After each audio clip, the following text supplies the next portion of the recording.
Абу Бакыр Сыддык разияллаху анху Алла Таалам ушундай бир өзгөчөлүктөрдү берди, бир да сахабадан да өзгөчөлүктөр жок эле. Бир да сахабадан да өзгөчөлүк жок эле.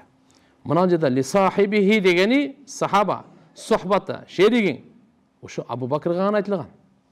Ошондуктан алымдар айтышат: "Ман анкара сухбата Аби Бакр радияллаху анху кафар ли такзибихи нассал Кур'ан." Ким Абу Бакр Сыддык разияллаху анхунун сахабалыгын четке кага турган болсо, ал капыр. Эмне үчүн? Анткени ал нас Кур'андын өзүн жалганга чыгарган себебинен. Экөөнүн экинчиси деп койду. Пайгамбар дүйнөдөн өтсө, экинчиси ушул болот деген ишарат бар берди. Халифа ушул болот деген ишарат бар.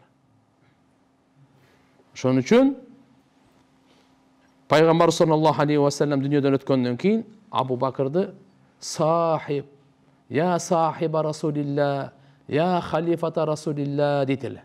Пайгамбарыбыздын сахабасы, досу, шериги, орун басары, халифасы деп айтат эле дүйнөдөн өткөнгө чейин.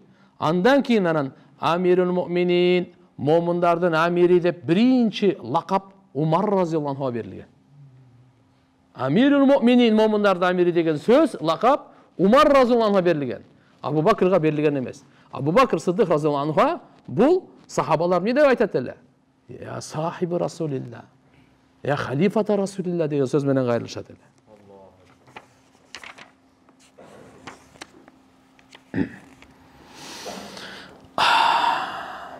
Subhanallah. Allah subhanahu wa ta'ala Cebrail aleyhisselam arqылуу Абу Бакр Сыддык разияллаху анхуга Алланын саламы келген. Хадиче небизге дагы келген. Абу Бакр Сыддык разияллаху анхуга да келген.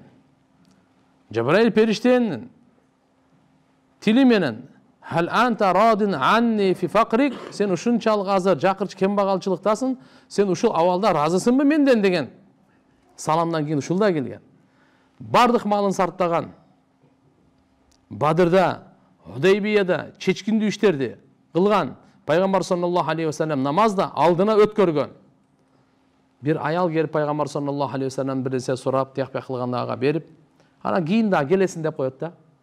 Анан ал аял айтат: "Кийин келсем, сиз таппай калсам кимге кайрылайын?" дейт. Бул дегени кийин келесин таппай калсаң дүйнөдөн өткөргөн. Абу Бакырга деген. Мен келбей калсам кимге? Менен кийин ким болот? Абу Бакыр.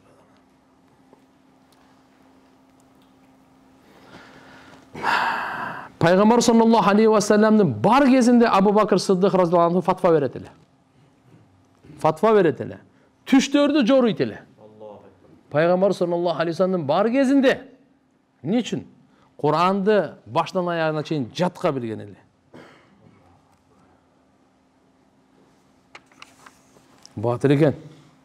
Өтө. Эстебе бир кыска нуска окуя айтып берейин.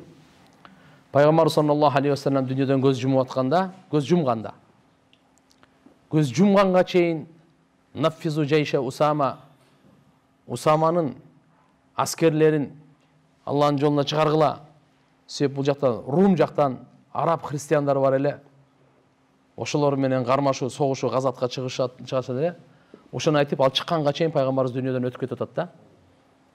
Анан кийин бир жактан Мусайлама Каззаб деген жалганчы пайгамбар чыккан. Пайгамбарыбыздын доорунда эле мен пайгамбармын депчи.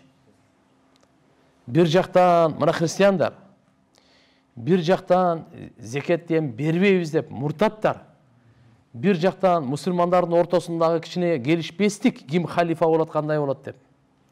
Момундай токуп тополоң учурда Hazret Umar razıyallahu anh aytat, egerde Abu Bakır olmaganda anda жок болуп кетет элек баарыбыз дейт. Ошол киши анан кийин ушул жерде айткан, ey, Усаманын аскерлерин чыгарайлы десе, Абу Бакр Сыддык разıyallahu anh айтып атат, Умар разıyallahu anh айтты, мен оюм болбойт деди. Неге? Азыр биз чыгара турган болсок, бардыгы келип бизди кол салат. Себеп араб христиандардан мындай деп айтылды да, булардын пайгамбары өлдү, дини өлдү, бүттү деди. Буларды басып жок кылып отурган учур келден болду деди. Дуу болуп кетти. А бул чыгарабыз атат. Умар разияллаху анху ошол жерде айтты, менин оюм биз Мадинада туруп коргонойлу деди. Азыр күчтүү аскерлерди Мадинадан сырткары чыгарып эле турган болсок, анда булар бизге кол салса кыйын болуп калат деди. Анан айтты, пайгамбарыбыздын жубайлары бар. Аларды, жаш балдар бар, аялдар бар. Буларды ким коргойт деди. Абу Бакр Сыддык разияллаху анху айтты, ey Умар, сен жахилиятта батыр элең, аз коркок болуп калдыңбы? Динге зыян келип, мен тирүү болушум мүмкүнбү? Мүмкүн эмес. Пайгамбарыбыз чыгар деди, сөз чыгарабыз. Угуп ал деди. Ал сөздү мен сиз айта албайбыз тилибиз менен. Абу Бакр айтат буну. Абу Бакр Сыддык разияллаху анху айтты. Бардыгы чыгып кетип, Мединада эч ким калбай, пайгамбарыбыздын жубайлары келип өлтүрүп кете турган болсо, аларды көмгөнгө киши жок, иттер путу колунан ошо турупту нары бери ташып, нары бери сүдүрөй турган болсо, буга чыдаса болот, Алланын динине зыян келгенге чыдаса болбойт деди да. Мадинада азан айта турган, балагатка толгон эркек калган эмес.